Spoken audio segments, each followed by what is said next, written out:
두 아들을 혼자 키우는 싱글맘입니다. 힘들겠다.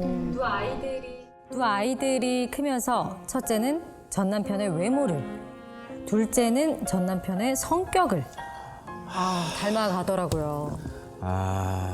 아이들에게 전 남편의 모습을 발견할 때마다 짜증을 넘어서 화가 나서 소리치는 제 자신을 발견하곤 합니다.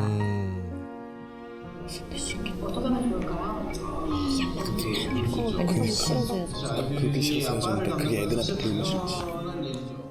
아이들을 너무나도 사랑하지만 전 남편이 보일 때마다 제 마음은 지옥이 되는데 어떻게 하면 좋을까요?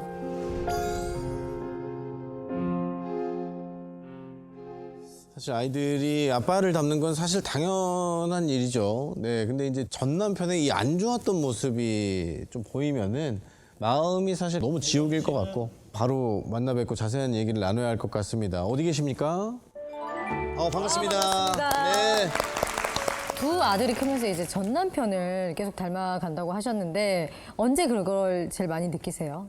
큰아들은 일단 아빠랑 외모가 너무 닮아가지고 잘 때 정말 깜짝깜짝 놀랄 정도로 많이 닮았구나. 너무 닮아가지고 살짝 제가 피곤한 하루는 되게 짜증이 날 때가 있어요. 그냥 닮은 외모만 봐도. 네. 아무래도 저는 그분이랑 헤어졌기 때문에 감정이 좋을 리가 없으니까. 그렇죠.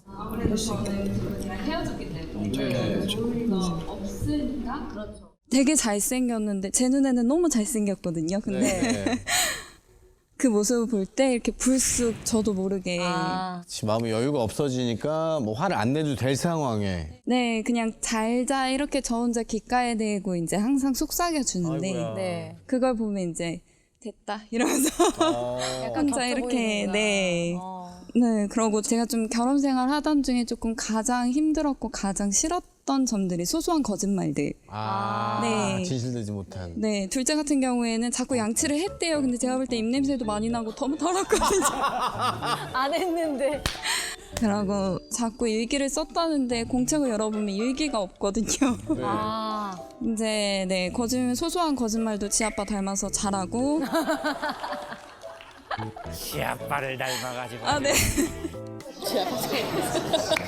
안 좋은 건 아빠 다 닮았어 원래. 이제 둘째가 말을 굉장히 잘해요. 그 아빠도 말을 굉장히 잘했거든요. 저는 이제 화가 나면 말을 더듬고 말이 안 나오는데 걔는 제가 이거 뭘 딱 시키면 했잖아. 웃으면서 얘기하는데 그런 표정과 함께 너무 닮았구나. 네. 아빠의 성격이 보이니까 제가 이제 부부싸움 할 때마다 그랬었거든요. 그래서 이런 트라우마도 있고 그런 모습 볼 때마다 저도 모르게 이게 참 그렇겠네요. 가슴 아픈 예. 얘기지만 저는 되게 화가 치밀어 올라서 이제 아이들이 공손하게 손을 모을 정도로 소리가 좀 나가. 강하게 훈계하시는군요. 네. 부부싸움과 똑같은 거지. 마음의 여유가 없다. 결혼했을 때. 그 사람이 똑같은 거지. 그러니까 더 화가 나는 거지. 아들 하나도 키우기 힘든데 이제 둘이나 지금 키우고 계신데 네. 아빠의 부재를 또 느끼는 순간이 크게 있을 것 같아요. 제가 먹을 것도 좋아하고 여행도 되게 좋아하는데 셋이서 여행을 되게 많이 다녔어요. 네. 근데 이제 정말 남들한테는 사소한 거지만 화장실이 가장 불편했고요. 엄마 따라서 못 가죠 이제. 휴게소 같은 데 가도 아이들만 보내기가 너무 불안해서 그렇죠. 또 큰아이는 손흥민의 정말 광팬이에요. 축구 좋아하는구나. 네, 축구를 굉장히 좋아하는데 저는 네. 또 축구의 추자도 모르는 엄마 중에 하나고 근데 이제 저희 큰아들이 그 토트넘 7번인가 손흥민이 7번이더라고요. 네. 그래서 그 유니폼을 사달라고 몇 달 쫄랐는데 제가 이제 너무 고가다 보니까 네, 비싸요. 저는 항상 이제 두 아들을 키우려면 남들보다는 못해줘도 조금 어떻게든지 생계에 필요한 최소한의 필요한 것들을 해주기만 해도 투잡을 여태까지 많이 했어가지고 너무 고생하셨네. 많이 속상했겠다. 진짜. 못 해주니까 그게 너무 속상하다. 그러고 저는 이제 성교육이 저는 좀 사실 가장 그렇겠다. 지금 고민이고 큰아이가 이제 13살이 되다 보니까 가장 기초적인 포경 수술도 요즘엔 다 물어봤을 때는 안 하는 트렌드더라고요. 네. 그래서 꼭 해줘야 되나 말아야 되나 이런 것도 고민이고 저랑 다른 성별을 가진 아이들이라서 제가 어떻게 성교육을 시켜야 될지. 큰아이 같은 경우에 저 몰래 여자친구를 잘 만나더라고요. 아, 네, 잘생겼어요. 정말. 그렇구나. 그럼 좀 빨리 알려주셔야 될 텐데, 그죠? 이제 아빠가 없다 보니까 이런 것도 좀 고민할 상대가 뭐 아빠가 있다고 해서 다 그렇게 수월하지는 않습니다. 네. 사실 그런 어떤 성교육은 어떤 하나님께 받는 거거든요. 전래동화 같은 데서 배우는 거죠. 자연스럽게. 아, 뭐 일단 오늘 함께 온 친구분의 이야기도 좀 들어봐야 될 것 같습니다. 네. 안녕하세요. 어떤 관계인지 잠깐 간략하게 좀 말씀을 해주시죠. 같은 학교 학부모로 처음에 만났고요. 아, 학부모로. 네. 와, 이거 쉽지 않은 조합인데. 혼자 열심히 사는 모습 보고 네. 또래 그리고 아들들이 있어가지고 네네. 같이 만나고 같이 놀리고 하다 보니까 공감대가 많으시겠어요. 네. 같은 여자로서 아이를 둘 키우는 그런 공통점이 있기 때문에 공감이 많이 돼서 아, 이야기도 좀 공감해주고. 얘기도 많이 해주고 네. 이 친구가 좀 많이 내성적이고 자기 아픔을 잘 말을 못하는 사람이라서 네. 자주 고민 상담도 하는 편이고 유독 저한테 많이 했던 것 같아요. 그리고 막 이런 게 있는 것 같아요. 이제 우리는 누군가의 자녀이기도 하고 시간이 지나서 또 누군가의 부모일 수도 있잖아요. 네. 근데 이제 내가 의도치 않게 한 사람이서 우리 아이들을 이렇게 양육을 해야 되는 상황에 처해 됐을 때 엄마 입장에서나 아니면 그 아빠 입장에서는 저 모자란 한 부분을 아이들이 느끼지 않았으면 좋겠고 내가 더 채웠으면 좋겠는데 라고 하는 이 부담감이 당연히 생기는 것 같아요. 그래서 내가 막 이렇게 잡아갈 수 있어요, 애들을. 그러면 애들이 엄마 너무너무 고마워요. 어머님께서 저의 결핍을 느끼지 않게 이렇게 아침 저녁으로 저희 형제들을 조져주셔서 아니 누가 그렇게 해요?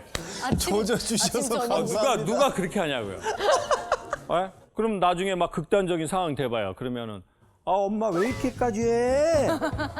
말투 이렇게 나온다고요. 왜 이렇게까지 해? 너 엄마한테 말투가 그게 뭐야? 어? 엄마가 네 친구야?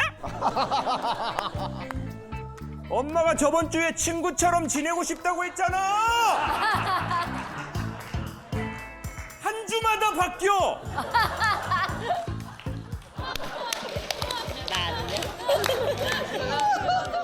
근데 엄마의 마음에 사실 이게 있거든요. 내가 모자란 걸 알아. 나도 잘해주고 싶지만 경제적으로도 모자라고 나도 내 마음이 힘들어. 그러면 애들 자면은 또 내가 제정신이 돌아와. 화가 이렇게 누그러지면서. 그리고 자기를 막 자학해. 아, 내가 생각해도 난 좋은 엄마는 아닐 것 같아. 내가 생각해도 난 좋은 엄마는 아니야. 애들 얼굴 보면서 화도 냈다가 원망도 했다가 나 자신을 후회도 했다가 너무 스트레스 받으니까 배가 고프네.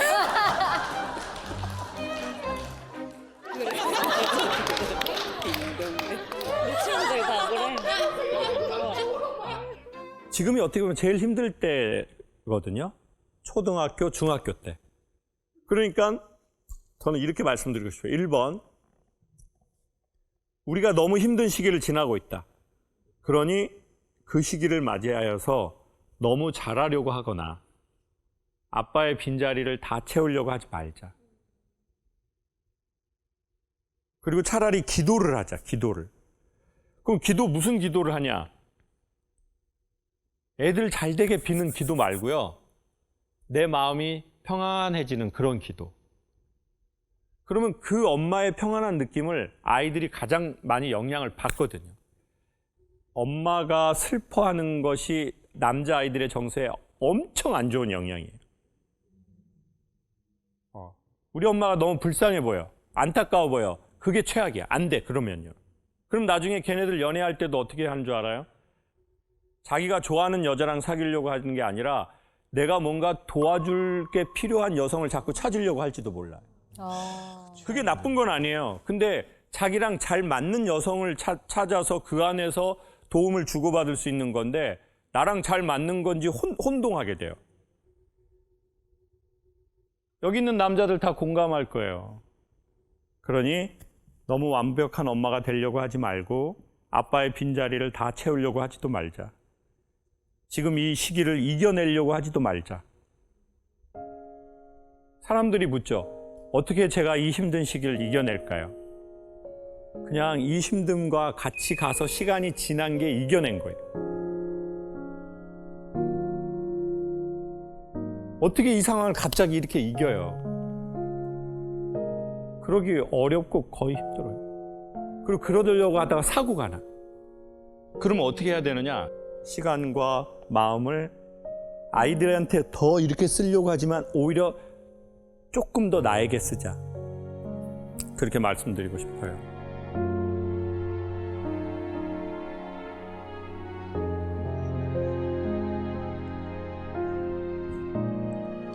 부족한 엄마지만 이 생을 너네들과 함께 살아갈 수 있게 해준 기회를 줘서 너무 감사하고요.